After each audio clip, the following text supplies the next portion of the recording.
Boa tarde, alunos. Hoje irei explicar para vocês as regras básicas da potenciação e as regras básicas da radiciação, ok?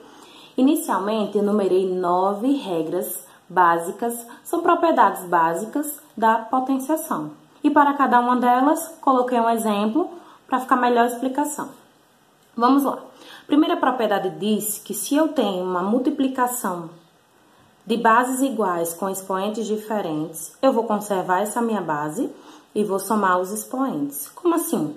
Por exemplo, se eu tenho 2 elevado a 3 vezes 2 elevado a 2, o que eu faço? Conservo a minha base, que é 2, e somo os meus expoentes. 3 mais 2, 5. Então, a resposta seria 2 elevado a 5. No meu próximo exemplo, ao invés de uma multiplicação, eu tenho uma divisão com a mesma base. Então, eu conservo a base, mas eu vou subtrair os meus expoentes. Por exemplo, eu tenho 3 elevado a 6 dividido por 3 elevado a 2. Conservo a minha base, que é 3, e subtraio os expoentes. 6 menos 2, 4. Então, a resposta, 3 elevado a 4. Agora, eu tenho uma base elevada a um expoente e fora do parênteses mais outro expoente. Então, o que é que eu faço? Conservo a minha base e multiplico os meus expoentes. Por exemplo, eu tenho 2 elevado a 3, elevado a 2, fora do parênteses. O que é que eu faço? Conservo a base, que é 2, e multiplico os expoentes, 6. No próximo exemplo, eu tenho uma multiplicação de 2 números dentro do meu parênteses, elevada a um só expoente. Então, o que é que eu faço? Eu posso separar. Eu posso escrever A elevado a M, que é o meu expoente que está fora, e B elevado a M, que é o meu expoente que está fora. Mas como assim? Como seria na prática? Por exemplo, eu tenho 2 vezes 4 elevado a 2. Então, como é que eu posso separar? Eu vou fazer 2 elevado a 2, coloco fora, e 4 elevado a 2, coloco fora. Então, eu consigo separar os números com o mesmo expoente. Isso também ocorre na divisão. Se eu tenho uma divisão entre 2 números elevados a um mesmo expoente, o que é que eu posso fazer? Eu posso separar. A vai ficar elevado a N e B elevado a N. E continua a divisão entre eles. Por exemplo, eu tenho a fração 3 sobre 7.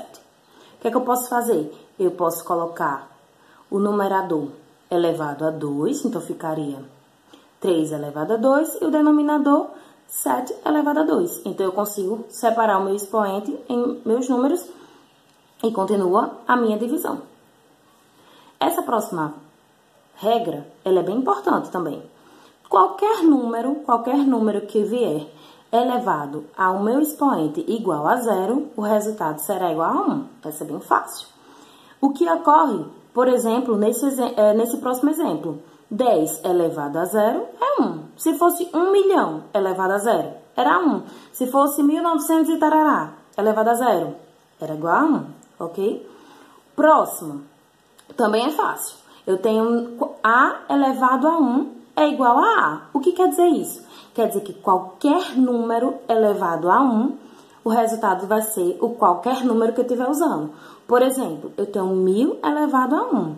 Então, o resultado seria o próprio 1000, ok? Esse meu próximo, nós teremos que ter um pouquinho de atenção.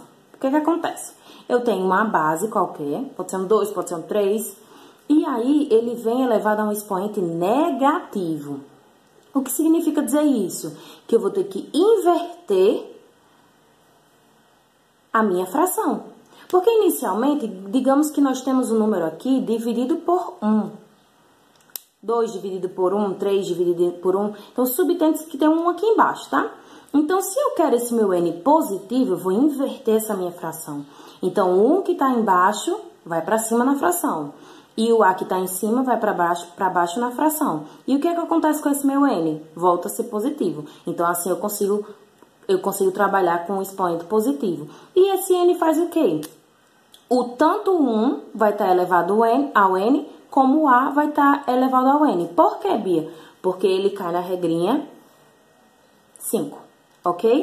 Os dois números, tanto embaixo como em cima, serão elevados ao mesmo expoente. Isso acontece aqui, ó, 2 elevado a menos 2. O que é que acontece? Primeiro eu tenho que inverter, tá? Aqui no subtende que tem 1, 2 sobre 1. Então, o 1 sobe, o 2 desce. E o expoente que era negativo fica positivo, ok? Se eu quisesse continuar essa questão, ficaria 1 elevado a 2, é o próprio 1. 2 elevado a 2 é o 4. Então, a resposta dessa questão seria 1 sobre 4, ok? E a minha última propriedade é quando eu tenho uma fração no meu expoente. O que acontece? Quem está na sombra vai para o sol, quem está no sol vai para a sombra. Sim, o que acontece? Eu tenho uma fração em cima, numerador, denominador. Então, quem é numerador na minha fração vai entrar como expoente dentro da minha raiz, e quem é denominador vai ser o expoente da minha raiz. Ah, não entendi nada. Vamos ver aqui o exemplo. Eu tenho 3, 1 sobre 2. O que acontece? Quem está no sol? O 1 vai para a sombra, ou seja, vai ficar 3 elevado a 1. E quem é que está na sombra? O 2. Então, ele vai ser a raiz, vai ser o expoente da minha raiz, ok? Bem facinho, viu, gente?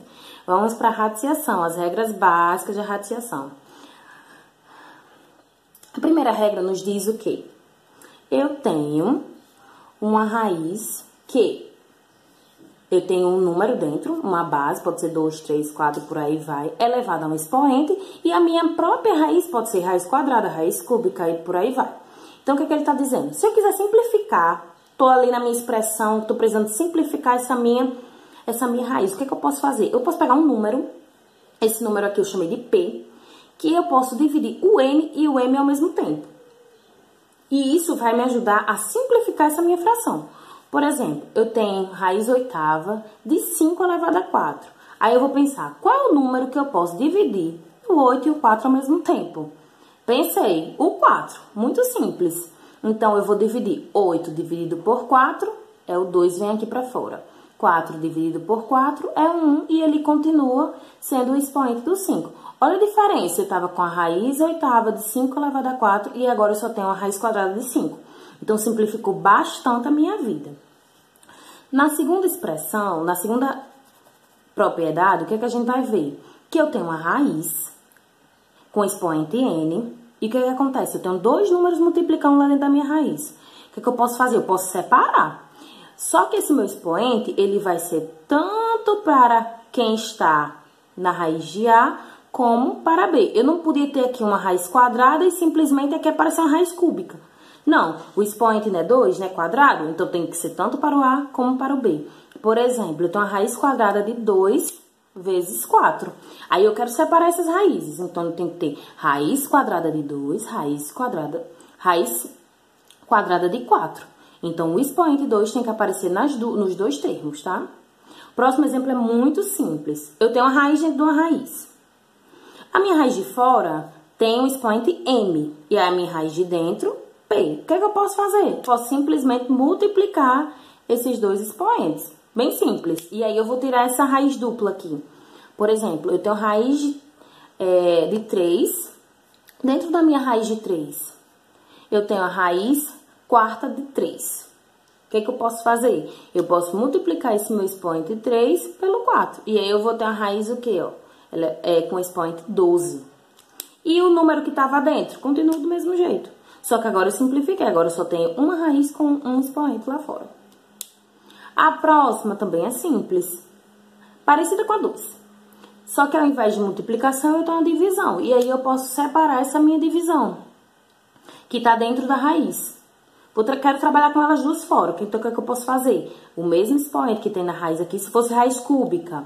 Então, seria raiz cúbica de A dividido por raiz cúbica do B.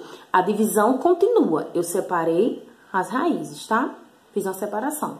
Por exemplo, aqui, exatamente, ó, raiz cúbica. Raiz cúbica de 5 sobre 4. O que eu vou fazer?